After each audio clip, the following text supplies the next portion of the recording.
The wire transfer notification pinged on my phone at 6:47 in the morning, 3 days before my 30th birthday, and I knew before I even opened it that something was wrong. $725,000. From a law firm in Boston I had never heard of. I was standing in my kitchen in Portland with a coffee filter in my hand. And I just stood there, watching the little number on my screen, waiting for it to disappear. It didn't. I work in healthcare compliance. My whole job is finding the thing that doesn't add up. Hospitals hire me to walk through their billing systems and find the line item that's been quietly rerouting money for 6 years. I've put 2 CFOs in prison. I do not panic when numbers appear out of nowhere. I trace them, so I called the law firm. A woman named Audrey, very polite, very Boston, told me that my great-aunt Winifred had passed 2 months ago, that she had named me sole beneficiary of a trust she had quietly built since 1979, that the principal had been liquidated and wired to my account that morning per the terms of her will, that there would be a separate envelope arriving by FedEx today containing personal materials Winifred had asked be delivered to me directly. Audrey asked if I had any questions. I had a lot of questions. The main one was, who was my great-aunt Winifred? I had never heard her name in my life. I should tell you about my family. My mother is named Rosalind, and she is the kind of woman who can cry on command and forget your birthday in the same breath. My father walked out when I was 4, and I don't remember him beyond a faint smell of menthol cigarettes. My older brother is named Tanner. Tanner is 33. Tanner has, in chronological order, totaled 3 cars, been arrested twice for possession, dropped out of 2 community colleges, fathered a child he doesn't see, and spent 11 months in a halfway house in 2019 that my mother paid for by selling the dining room set my grandmother left her. Tanner is the son in our family, and the rest of us are just things he occasionally warms. I left home at 17, worked nights at a Denny's outside Eugene, got a full ride to Oregon State, and never asked my mother for a single dollar. I drove back for Christmas exactly twice in 12 years, and both times I left early. The last time was 2023. My mother had used my social security number to open a Discover card and run up $4,000 on Tanner's bail. I found out the next month when the collections agency called. I paid it, I drove down, I sat at her kitchen table and told her if she ever did anything like that again, I would press charges. She cried. She said I didn't understand what it was like to be a mother. She said Tanner was sick. She said I was cold. I drove home and didn't call her for 14 months. So when the FedEx envelope showed up at 5 that afternoon and I opened it, and inside there was a letter in handwriting I had never seen, and the letter said, "My dear Vivienne," I sat down on my floor and I read it twice before I let myself feel anything. Winifred was my grandmother's sister. My grandmother died when I was 2. According to the letter, Winifred and my mother had a falling out in 1996, the year before I was born, over money my grandfather had left in trust for the children of the family. My mother had tried to drain the trust, claim it as her inheritance, fight Winifred in probate court. Winifred had won. Winifred had then quietly continued the trust under a new name, with new beneficiaries, watching from a distance to see which of us turned out worth knowing. She'd been writing me letters my entire life. My mother had been intercepting them, burning them, returning them with notes that said, "Child deceased, do not contact." I read that part 3 times. Winifred wrote that she had hired a private investigator in 2018 to find me, that she had read everything she could find about my work, that she had attended my college graduation in the back row, and I had walked right past her and not known, that she was sorry, that she had wanted to reach out for years, but had waited until the trust matured, and she was dying because she did not want my mother to find a way to touch this money before it touched me. At the bottom of the letter, she wrote, "I left a second envelope with Audrey. It is to be opened only if your mother contacts you within 30 days of receiving this money. I think you'll know why." I folded the letter. I put it on my kitchen counter. I made dinner. I went to bed. I did not cry, because crying is a luxury I learned to ration when I was 12 years old. My mother called the next morning at 9:14. She hadn't called me in 7 months. "Sweetheart," she said, in that voice she uses when she wants something, the one that sounds like honey poured over a knife. "I had the strangest dream about you last night. Are you all right? I just feel like something is going on with you." I made my voice warm. I made my voice tired. I told her I missed her. I told her I had been thinking about coming down for my birthday. I told her work had been hard and maybe it would be nice to be around family. I could hear her recalibrating on the other end of the line. I could hear Tanner in the background, saying something I couldn't make out and my mother shushing him. I told her I'd drive down Saturday. I hung up the phone. Then I called Audrey in Boston and asked her to overnight me the second envelope. It arrived Friday at 2 p.m. I read the contents at my kitchen table with a glass of wine I did not drink. Winifred had been thorough. There were notarized affidavits from a man who had been my grandfather's attorney in 1982. There were photocopies of bank statements from a checking account my mother had opened in my name in 2003, when I was 6 years old and used to launder $38,000 over the next 9 years. There was a deed to a house on Cherrywood Lane in Medford, Oregon, the house my mother lives in, the house she has lived in my entire life, the house she told me my grandmother left to her in 1998. The deed was not in my mother's name. It was in Winifred's name. And per the addendum stapled to the back of the deed, signed and notarized in March of this year, it had been transferred upon Winifred's death to a trust whose sole trustee, as of 2 months ago, was me. My mother had been living rent-free in a house she did not own for 27 years. The house was mine. The third document in the envelope was a letter from Audrey, on the firm's letterhead, explaining that my mother had been served a 30-day notice to vacate on the same day I received the wire transfer. That notice had been delivered by certified mail and signed for. My mother had signed for it Wednesday afternoon, the day before she called me. I sat at my kitchen table and I laughed. I laughed for a long time. Then I stopped laughing and I started writing. I drove down to Medford on Saturday morning, 6 hours in the car. I had time to think. I thought about the Discover card. I thought about the necklace my grandmother had left me that mysteriously disappeared when I was 9. I thought about the $400 I had saved up for a class trip in 7th grade that my mother told me had been stolen from the laundry room. I thought about every small, cold, deliberate theft. I thought about Tanner sitting on the couch eating cereal while I worked a double shift to buy my own prom dress. I thought about my mother telling me, the week I got my acceptance letter to Oregon State, that I was selfish for leaving Tanner alone with her. I was not angry. Anger is hot. What I felt was a kind of cold, settled clarity, the way I feel when I'm 3 days into an audit and I can finally see the shape of the fraud underneath all the noise. I felt like I had finally been given the tools to fix something that had been broken since before I was born. I pulled into the driveway at 4 in the afternoon. The house looked the same. Beige siding. The yard Tanner was supposed to mow and never did. A new Ford F-150 in the driveway that I did not recognize. My mother opened the door before I knocked and pulled me into a hug. And I could smell her perfume. And underneath it, sweat. And underneath that, fear. Come in, she said. Tanner's here. He just got in last night. He's been so excited to see you. Tanner was on the couch. He had gained weight. His eyes were glassy and he could not quite focus on me, and I knew before he stood up that he was high. There was a girl on the couch next to him I didn't know, maybe 22, 23, peroxide blonde, who looked at me the way a cat looks at a bird through a window. Her name was Brielle. She was Tanner's fiancée. They were getting married in May. My mother was paying for the wedding. We sat down to dinner. My mother had cooked. Pot roast, the way she used to make it when I was little, before she stopped cooking entirely around the time I was 10. She kept touching my arm. She kept telling Brielle what a smart girl I was. She kept refilling my wine. I kept smiling. After about 40 minutes, she said it. Sweetheart, I have to tell you something. We've had a little bit of bad news.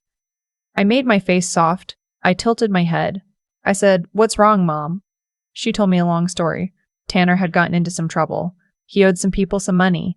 They were not nice people. He was scared. She was scared. She was scared. She had been losing sleep. She had been losing weight. She would never ask, but the thing was, there was no one else. And family was family. How much? I said. She looked at Tanner.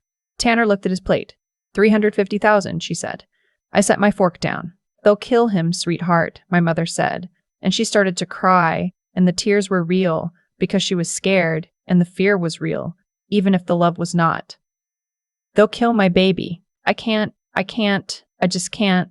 I would do anything. I would give my own life, but I don't have it. I don't have anything. I looked around the dining room. The chandelier she had installed in 2019. The new hardwood floors she had put in last summer.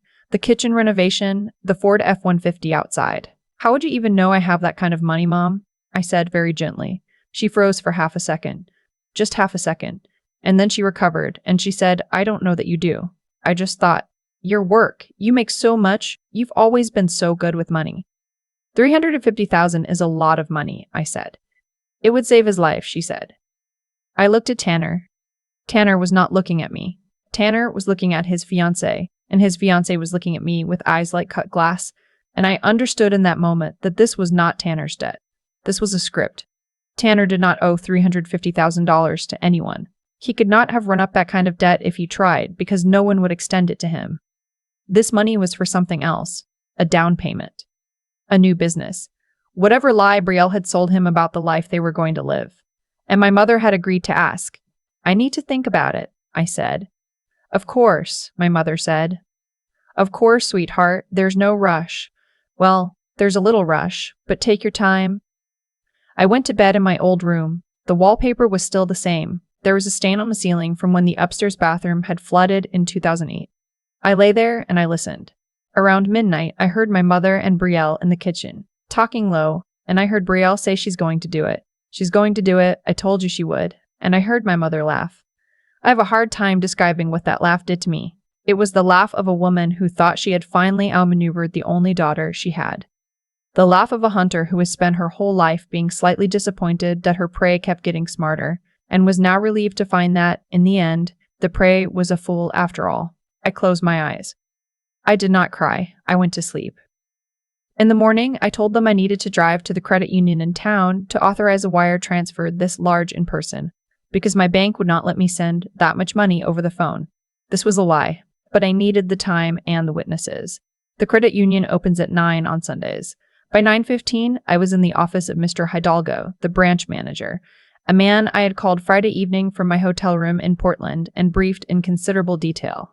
I had also called the Jackson County Sheriff's Department, the firm in Boston, my own attorney in Salem, and a woman from Adult Protective Services who specialized in financial elder abuse cases against parents who use their adult children as ATMs.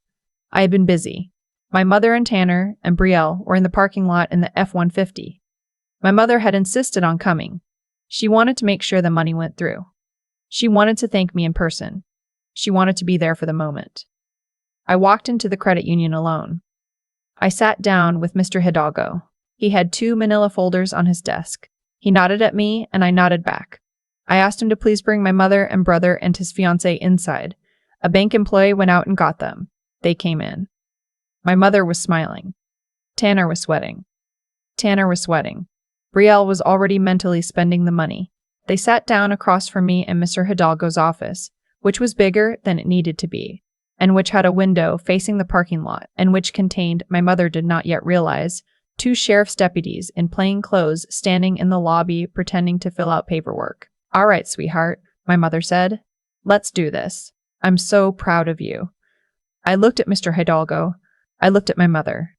I took a breath. I'm not transferring any money, I said. My mother's face did something complicated.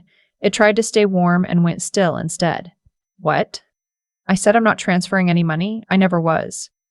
Vivienne, what are you talking about, sweetheart? This is your brother's life. This is. Tanner doesn't owe anyone money, I said. Or if he does, it's $100 to a guy who sold him weed, because Tanner is not the kind of person anyone trusts with $350,000. This was for her. I pointed at Brielle. For whatever she has you talked into. A wedding venue. A house. A business that's going to fail. I don't care. Brielle stood up. You don't know me. Sit down, I said. She sat down. I think she was surprised that she sat down. I was not. Mom, I said. I need to tell you about a woman named Winifred. My mother's face went gray. She had not put it together. She had been so focused on Tanner and the money that she had not for one second considered that the windfall that had appeared in my life had a name attached to it, and the name was the only name she had been afraid of for 30 years.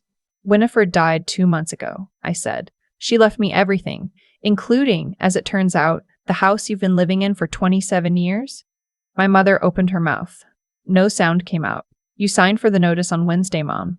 Certified mail. Your signature is on file with the Jackson County Recorder's Office. You have 30 days to vacate. As of this morning, 11 of those days are already gone. Vivienne? I have copies of bank statements from an account you opened in my name in 2003. You took $38,000 out of accounts that were in my name as a minor child. That's not a family dispute, Mom. That's a felony.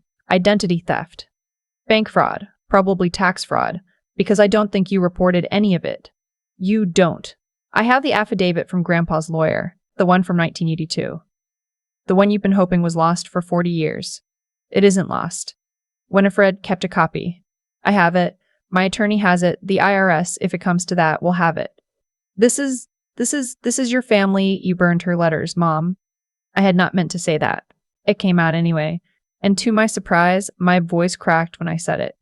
Just for a second, just for the word letters. And I hated her for that.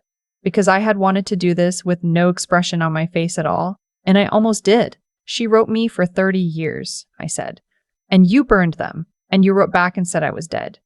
You told a dying old woman that her grandniece was dead so she would stop trying to find me. Do you understand what you did? My mother was not looking at me anymore. She was looking at the corner of Mr. Adaldo's desk. I'm not giving you any money, I said. I am not giving Tanner any money. I am not paying for his wedding or his rehab or his fiance's business plan. I am not paying off any debts, real or invented. I am taking back the house that was never yours, and I am selling it. And I am putting the money into a trust that will pay for the educational expenses of any child in this family who manages to make it out from under you.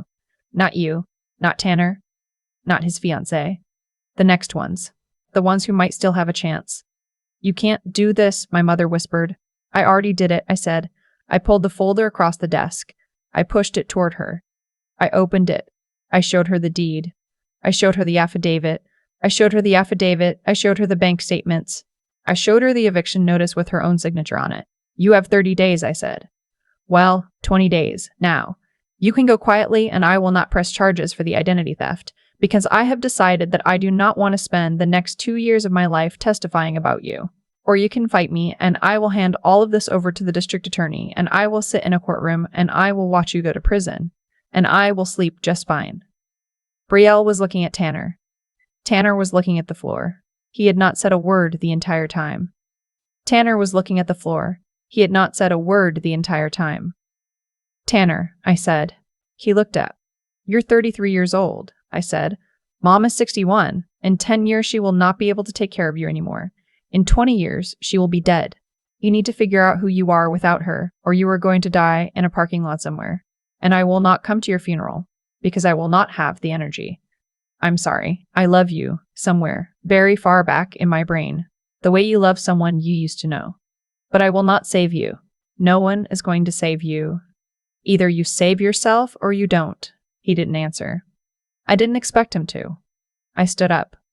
Mr. Hidalgo stood up. Mrs. Ashby, he said, very politely, to my mother. There are 2 officers here who would like to ask you some questions about the credit card you opened in your daughter's name in 2003. You are not under arrest.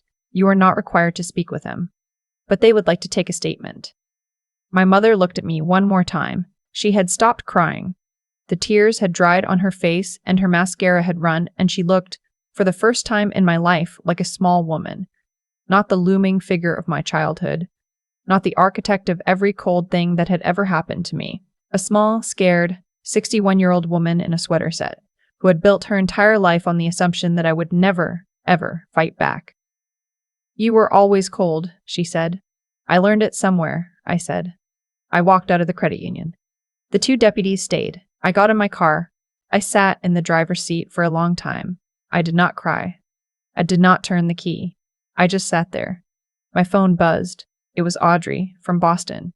She had emailed me a photograph that morning that I had not had the courage to open. I opened it now.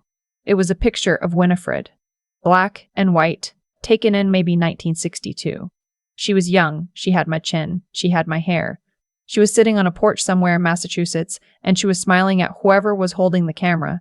And she looked, more than anything else, like she knew something the photographer didn't.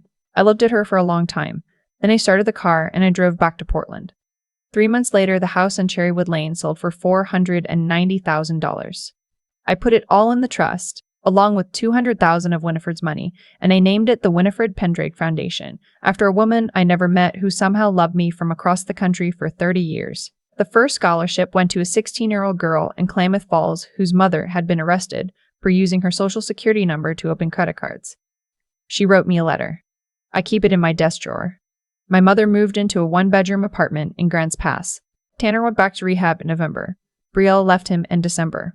He calls me sometimes, late at night, and I usually let it go to voicemail. But once in a while, I pick up, and we talk for 10 minutes about nothing.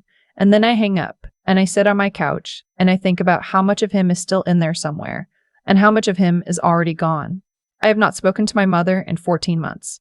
People ask me sometimes if I regret what I did, if it was too much, if I should have given her something, some small mercy, some last chance. I think about that question seriously because I think about everything seriously, and the answer I have arrived at is this.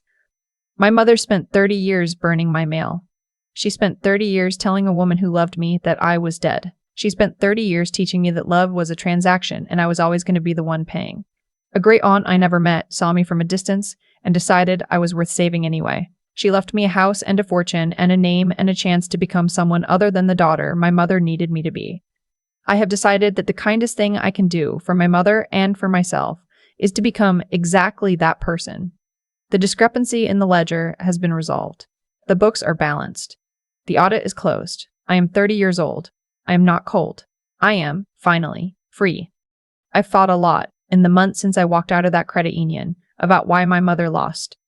She didn't lose because I was smarter than her. I am smarter than her, but that isn't why. She lost because she believed something I stopped believing when I was 12 years old. She believed that love is a debt the loved one can never stop paying. She believed that because she gave birth to me, she owned every future dollar I would ever earn, every door I would ever earn, every door I would ever open, every chance I would ever be handed. And she built her whole life on that belief. She decorated a house with it. She raised my brother on it. She bet everything on it. The thing about building your life on a lie is that the lie does the work of holding you up for a long time, until one day it doesn't. And when it stops, everything falls at once. Rosalind fell because of 3 things, and I think about all 3 of them often. The first was character. She had decades to choose differently. She could have written me a single, honest letter. She could have just once picked me over Tanner. She didn't, because somewhere in her she had decided that I was the strong one, which meant I was the one who could be hurt without anything breaking. People who treat strong people as disposable always end up alone, and they always blame the strong people for leaving. The second was intelligence. She never bothered to learn anything about me. She didn't know what I did for a living, not really. She thought compliance was a fancy word for filing paperwork. She didn't understand that I had spent 10 years professionally hunting people exactly like her, and that the techniques don't change just because the perpetrator is your mother. The third was will. Tanner had given up by 25. Rosalind had given up by 50. They had stopped trying to be better. They had decided that the world owed them softness, and when the world didn't deliver, they decided I did.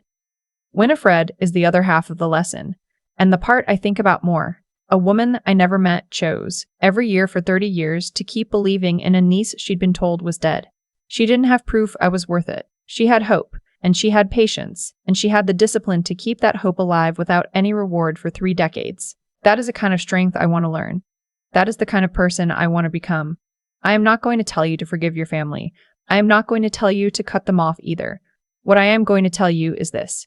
The people who love you do not require you to set yourself on fire to keep them warm.